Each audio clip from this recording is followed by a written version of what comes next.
नमस्कार दोस्तों। अगर आप चैनल पर पहली बार आए हैं तो प्लीज़ चैनल को सब्सक्राइब करें और वीडियो को देखने के बाद अगर पसंद आए तो कमेंट में ज़रूर लिखें और लाइक करें और दोस्तों को शेयर करें। मनुष्य का भाग कब लिखा जाता है? इस कहानी में सब कुछ बताया गया है। गांव में हल्की हल्की ठंडी हवा बह रही थी। शाम का समय था और मंदिर के पास वाले पीपल के पेड़ के नीचे साधु बाबा का प्रवचन हो रहा था। दूर दूर से लोग उनकी बातें सुनने आए थे। वहीं भीड़ में बैठा था एक 18 वर्षीय लड़का, अर्जुन। उसकी आंखों में सवालों की झलक थी और मन में एक ही प्रश्न गूंज रहा था कि मनुष्य का भाग कब लिखा जाता है।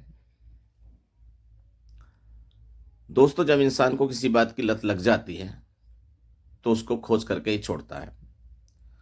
अर्जुन का जन्म एक गरीब किसान परिवार में हुआ था। उसके पिता राम स्वरूप गांव के सबसे ईमानदार और मेहनती किसानों में से एक थे।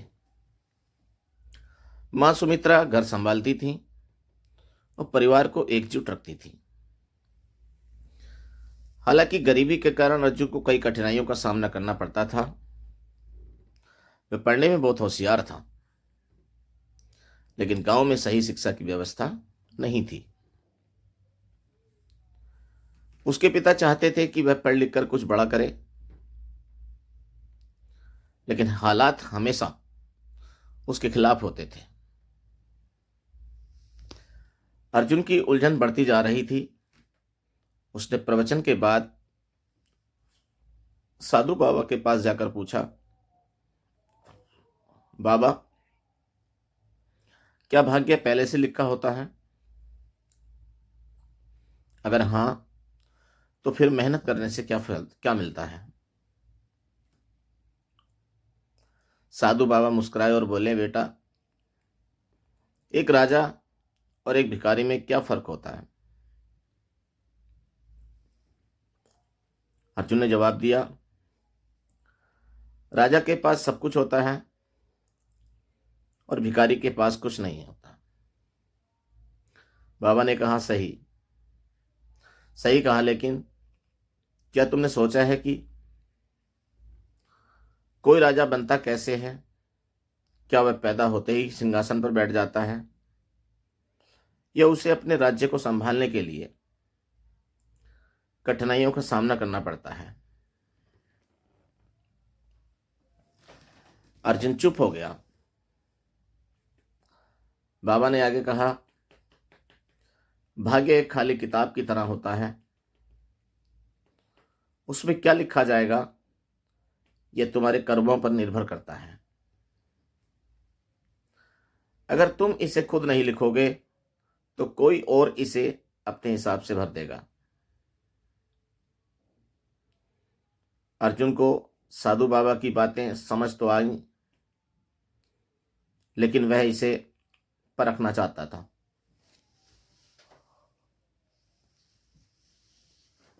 उसने अपने पिता से कहा, पिताजी, मैं शहर जाकर पढ़ना चाहता हूं।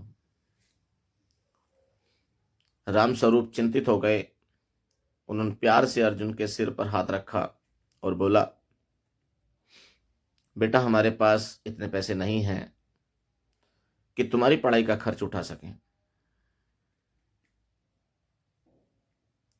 लेकिन अगर तुम्हारा इरादा पक्का है तो कोई ना कोई रास्ता जरूर निकलेगा या मिलेगा।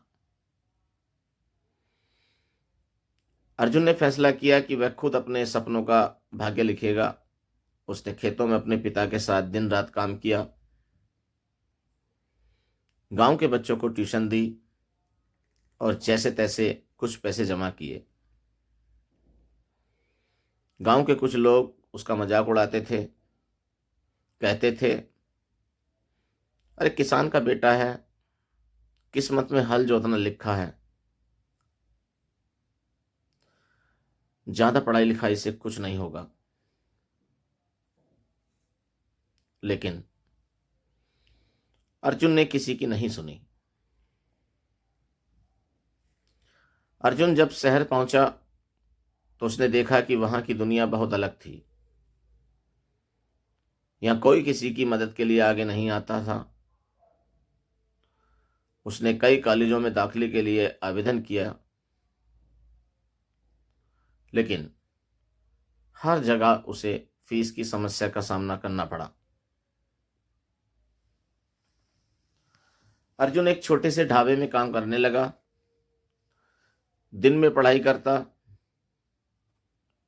और रात में बर्तन धोता। कई बार उसे भूखा भी सोना पड़ता था, लेकिन उसने हिम्मत नहीं हारी। धीरे धीरे उसकी मेहनत रंग लाने लगी। वह कक्षा में हमेशा अव्वल आता था, जिससे कुछ शिक्षकों की नजर उस पर पड़ी। एक प्रोफेसर ने उसकी मदद की और उसे छात्रवृत्ति दिलवा दी। अर्जुन ने पूरी लगन से पढ़ाई की और वर्षों बाद एक प्रतिष्ठित सरकारी अफसर बन गया। जब वह पहली बार अपने गांव लौटा तो लोग हैरान रह गए। वही लोग जो कभी उसे ताने मारते थे, अब उसकी तारीफ कर रहे थे। गांव के एक बुजुर्ग ने कहा, देखो अर्जुन का भाग्य कितना अच्छा था। अर्जुन मुस्कुराया और अपने पिता से बोला, पिताजी, अब मुझे समझ आ गया है कि मनुष्य का भाग्य तब लिखा जाता है जब वह अपने कर्मों से इसे लिखने का संकल्प लेता है। अगर मैंने हार मान ली होती तो मेरा भाग्य वही रहता जो लोग पहले मानते थे, गरीबी और संघर्ष। लेकिन मैंने अपनी मेहनत से इसे नया आकार दिया है।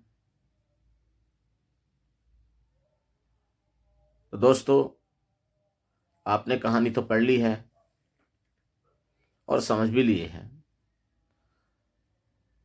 अगर आपको कहानी अच्छी लग रही है तो चैनल को सब्सक्राइब करें, वीडियो को लाइक करें, शेयर करें अपने दोस्तों के साथ और कमेंट में ज़रूर लिखें। तो इस कहानी से हमें क्या सीख मिलती है कि भाग्य पहले से तय नहीं होता, बल्कि हम अपने कर्मों से इसे लिखते हैं। अगर हम हार मान लें तो हम दूसरों द्वारा तय की गई किस्मत जीते हैं, लेकिन अगर हम डटकर मेहनत करें तो हम अपने भाग्य के लेखक खुद बन सकते हैं। जय हिंद, जय भारत।